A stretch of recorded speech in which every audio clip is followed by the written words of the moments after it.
Provost Solís was the first Latina professor and provost here at UC San Diego. She was a powerhouse and she worked with César Chávez and the migrant workers. I kept thinking this has to be excellent, because her work was excellent.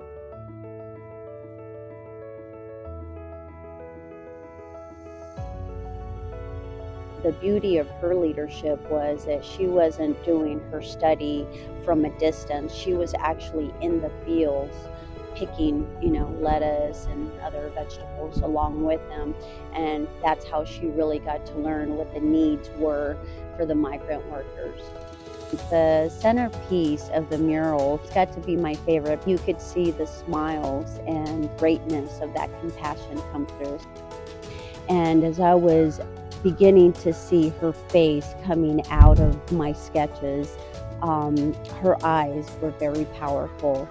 One of the beautiful opportunities that we have here at UC San Diego is that we are open to creativity and the intellect, which falls into the spirit of being a good human being. And I think that that's what the legacy of Dr. Solís continues to give.